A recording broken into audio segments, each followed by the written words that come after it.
जिंदगी जीना इतना आसान नहीं होता, बिना संघर्ष किए कोई महान नहीं होता। जब तक न पड़े हथौड़े की चोट पत्थर पर, पत्थर भी भगवान नहीं होता। Hello everyone, welcome to sociology study. दोस्तों, आज का लेक्चर है राजस्थान का आरपीएससी प्रवक्ता चयन परीक्षा। ये आपका सोशलॉजी विषय है। हल प्रश्न पत्र 2014 प्रथम प्रश्न पत्र है और लेक्चर आपका सेकंड है। और इस लेक्चर में आपको 25 एमसीक्यू कराएंगे। और इसके पहले वाला अगर आपने लेक्चर नहीं देखा तो आप डिस्क्रिप्शन में उसका लिंक दिया हुआ है, वहाँ जाकर के आप देख सकते हैं। और प्लेलिस्ट में जाकर के भी देख सकते हैं, उसमें वहाँ भी आपको मिल जाएगा। और अगर आप यूपी पीजीटी का फॉर्म डाले हैं तो उसकी शाम को डेली 7 बजे क्लास चलती है, 7 PM इसी प्लेटफॉर्म पर, उसको भी ज्वाइन करें। और चलिए स्टार्ट करते हैं आज का लेक्चर का फर्स्ट MCQ आपके सामने। और अगर चैनल पर नए हैं तो चैनल को लाइक, सब्सक्राइब, शेयर करना तो बिल्कुल ना भूलें, क्योंकि आपका लाइक और शेयर हमारे लिए मोटिवेट होता है। ये रहा प्रश्न नंबर 26। यहाँ हम 26 से 50 तक चलेंगे, ठीक है।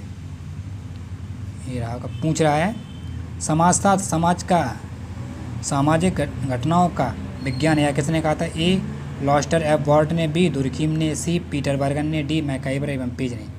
किसने कहा था समाजशास्त्र समाज या सामाजिक घटनाओं का विज्ञान है?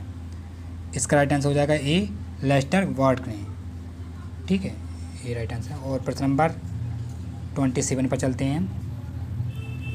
ये रहे, थोड़ा इसको बड़ा कर लेते हैं, आपको आसानी होगी देखने में।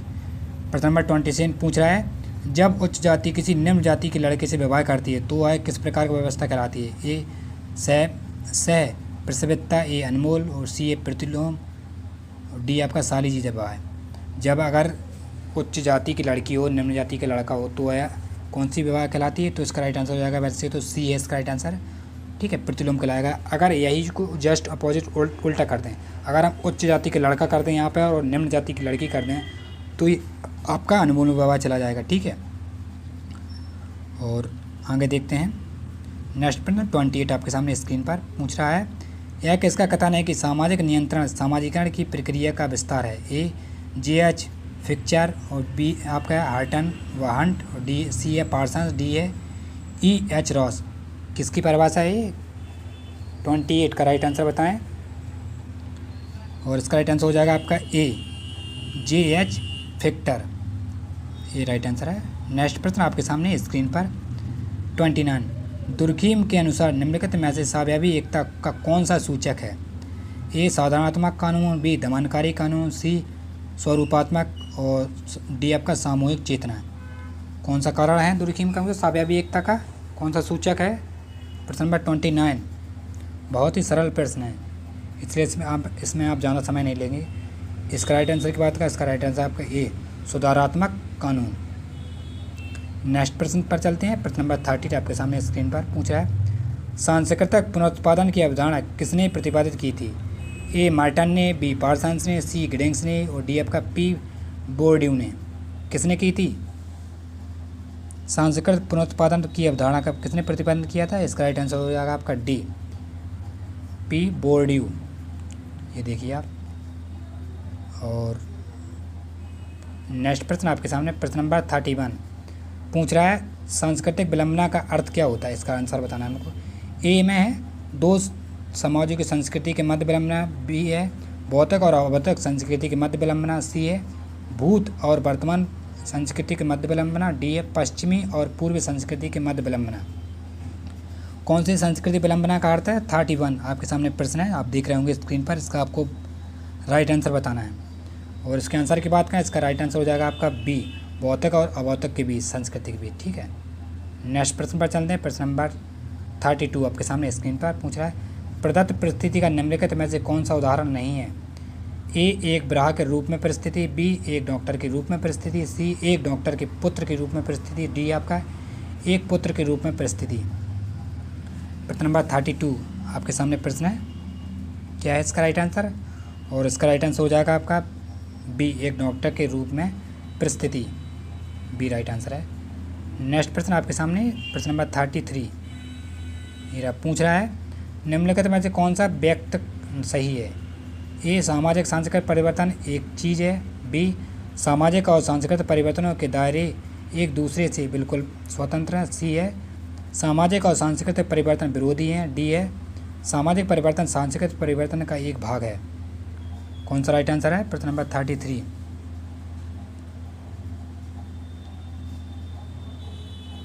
क्या है राइट आंसर? और इसका राइट आंसर हो जाएगा डी, राइट आंसर है। ठीक है, नेक्स्ट प्रश्न पर चलते हैं। प्रश्न नंबर 34 आपके सामने स्क्रीन पर ये रहा। पूछ रहा है निम्नलिखित में से कौन सा व्यक्तिक सही है? ए सामाजिक मानक सार्वभौमिक, बी सामाजिक मानक परिस्थितियाँ, सी है एक समाज में सही सामाजिक मानक एक समान रूप से महत्वपूर्ण है, डी है सामाजिक मानक लगभग गतिहीन है। प्रश्न नंबर 34 का राइट आंसर क्या है? और इसका राइट आंसर हो जाएगा आपका ए सामाजिक मानक सार्वभौमिक है, ए राइट आंसर है। नेक्स्ट प्रश्न पर चलते हैं। प्रश्न नंबर 35 आपके सामने पूछ रहा है भूमिका संघर्ष का अर्थ क्या है? ए विभिन्न भूमिकाओं का निर्वाह करते दो व्यक्तियों के मध्य संघर्ष, बी भूमिकाएं दो अनिवार्य संघर्ष की ओर ले जाती हैं, और सी है दो विसंगत भूमिकाओं एक साथ निर्वाह करने पड़ते हैं, और डी है दो पीढ़ियों के मध्य संघर्ष। कौन सा राइट आंसर है 35 का? और इसका राइट आंसर की बात करें, इसका सी आंसर राइट है, दो विसंगत भूमिकाओं के मध्य साथ निर्वाह करने पड़ते हैं। नेक्स्ट प्रश्न पर चलते हैं। प्रश्न नंबर 36 पूछ रहा है प्रौद्योगिकी विलंबन की अवधारणा को किसने प्रतिपादित किया था? ए ऑगबर्ट ने, बी मैकाइवर एवं पेज ने, सी टॉयलर ने, डी लेविस ने। किसने किया था? 36 आपके सामने प्रश्न है, इसका आपको आंसर बताना है। 36 का प्रश्न क्या है?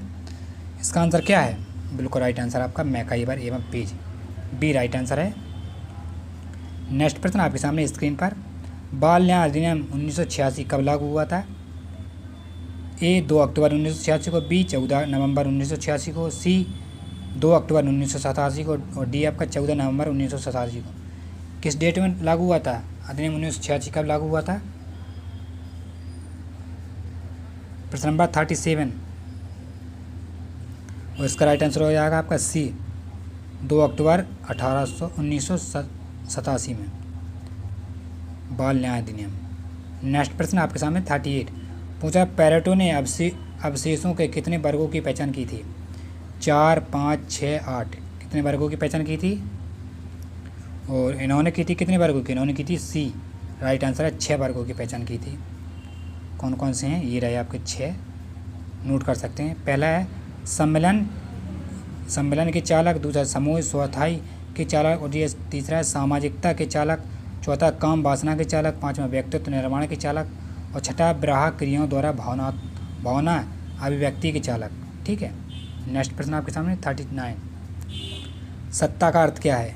ए इच्छाहीन सत्ता, बी वैध सत्ता, सी दूसरों पर सत्ता, और डी है दूसरों पर शक्ति। सत्ता का क्या अर्थ है? बिल्कुल राइट आंसर है आपका ये वैध सत्ता होती है सत्ता का अर्थ, बी राइट आंसर है इसका। नेक्स्ट प्रश्न 14 आपके सामने स्क्रीन पर पूछ रहा है सामाजिक नियंत्रण की कौन सी युक्ति पार्सन्स ने नहीं बताई, पार्सन द्वारा नहीं बताई है? ए प्रत्यक्ष क्रियावादी, और बी है स्वीकारात्मक क्रियाविधि, सी है चिकित्सात्मक क्रियाविधि, और डी है निषेधात्मक क्रियाविधि। प्रश्न नंबर 14 आपके सामने प्रश्न है और इसका राइट आंसर हो जाएगा बिल्कुल राइट आंसर है ए प्रत्यक्ष क्रियाविधि। इसकी चर्चा नहीं की थी सामाजिक नियंत्रण में पार्सन साहब ने, और इनकी पुस्तक भी है द सोशलाइज सिस्टम में प्रस्तुत किया था उन्होंने। ठीक है, नेक्स्ट प्रश्न है 41 आपके सामने स्क्रीन पर पूछा सामाजिक क्रिया की कौन सी युक्ति पार्सन द्वारा नहीं बताई गई है? ए प्रत्यक्ष क्रियावाद, और बी है स्वीकारात्मक क्रियावाद, और सी है टी पार्सन, और डी है टी पार्सन पेरेटो और पार्सन। कौन सा है 41? इसका राइट आंसर आपका बी स्वीकारात्मक क्रियाविधि। नेक्स्ट प्रश्न आपके सामने 42 निम्नलिखित में से कौन सा कथन असत्य है? ए समुदाय समाज का एक प्रकार है, बी समुदाय मूर्त है लेकिन समाज अमूर्त है, और सी है समुदाय में समानता एवं अंतर दोनों हैं, डी आपका समुदाय निश्चित स्थान पर स्थिर होता है। 42 इसका राइट आंसर क्या है? इसका आंसर है सी समुदाय में समानता एवं अंतर दोनों होते हैं। नेक्स्ट प्रश्न आपके सामने 43 पूछ रहा है वेबर के अनुसार पूंजीवाद भारत में नहीं पनप सका क्योंकि ए भारतीय आलसी हैं, बी भारत में धर्मों की विभिन्नता है, सी है हिंदू धर्म के आध्यात्मिक संस्कारों पर विशेष बल दिया है, चौथा है प्रौद्योगिकी की उपलब्धता नहीं है। क्या राइट आंसर 43 का? और इसका राइट आंसर हो जाएगा बिल्कुल ए राइट आंसर है, क्योंकि भारतीय आलसी लोग हैं, सबसे ज़्यादा भारत में आलस पाया जाता है।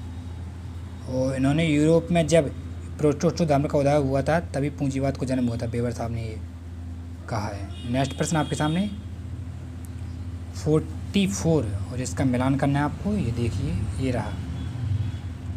और अगर हम पढ़ें तो पढ़ते हैं, इधर आपका 1 2 3 4 दिया है ABCD, ठीक है। सही मिलान हम पहले देख लेते हैं, इसके बाद आपको बताएंगे। हिंदू विवाह अधिनियम की बात करें तो आपका 1955 में हुआ था, तो मतलब पहला का आपका D हो जाएगा, ठीक है।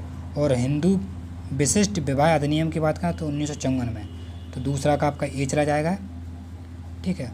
और सती विरोध अधिनियम ये 1829 में हुआ था, तो आपका विशिष्ट विवाह अधिनियम होगा। और सती विरोध अधिनियम ये जाएगा आपका किधर जाएगा, 1929 में, 1829 में, तो चौथा का आपका ये चला जाएगा B में, ठीक है। और विशिष्ट विवाह अधिनियम ये सभी लोग जानते हैं, विशिष्ट विवाह अधिनियम कब होता है, 1954 में था। और इसका राइट आंसर की बात करो, इसका राइट आंसर हो जाएगा आपका D, पहला का C है, ठीक है, पहला का आपका C हो जाएगा। और दूसरा का D है, हिंदू विवाह अधिनियम आपका D चला जाएगा। और तीसरा विशिष्ट विवाह अधिनियम का आपका A हो जाएगा। और चौथा का आपका B हो जाएगा, ठीक है। तो D राइट आंसर है, ये देखिए आप देख सकते हैं। नेक्स्ट प्रश्न पर चलते हैं। प्रश्न नंबर 45 आपके सामने पूछ रहा है, निम्नलिखित में कौन सा एक कारण सामाजिक परिवर्तन नहीं है, विचारधारा, जनसंख्या, प्रौद्योगिकी, मानव मूल प्रवृत्तियाँ। और इसका आंसर अभी क्लियर नहीं हुआ है, तो अगर आपको पता तो आप कमेंट बॉक्स में इसका आंसर बता सकते हैं। नेक्स्ट प्रश्न आपके सामने है 46, कौन सी प्रदत्त परिस्थिति का आधार नहीं है, A जाति सदस्यता, B वर्ग सदस्यता, C नातेदारी, और D आपका प्रजाति सदस्यता।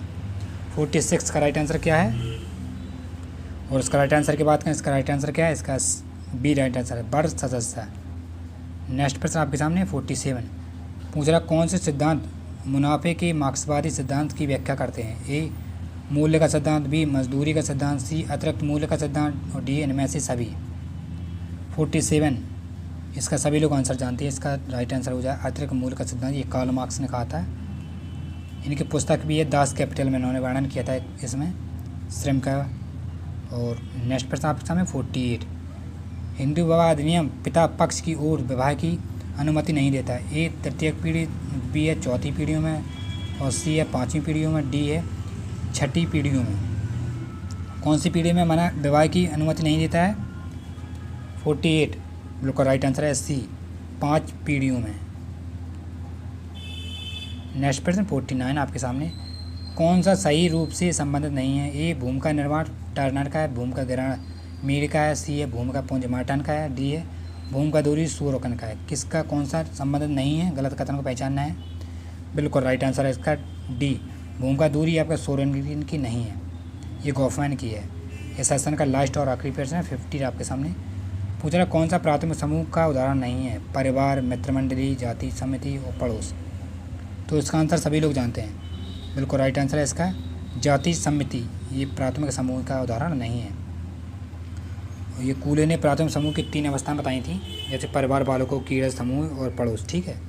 और जैसा कि आपने आज इसका देखा लेक्चर हमारा था ये RPSC प्रवक्ता परीक्षा 2014, ये पेपर आपका फर्स्ट था, ठीक है। और इसी का सेकंड पेपर भी लेकर के आएंगे हम 2014 का। और लेक्चर पसंद आ रहा हो तो लेक्चर को लाइक, सब्सक्राइब और अधिक से अधिक अपने मित्रों के साथ शेयर करें। मिलते हैं नेक्स्ट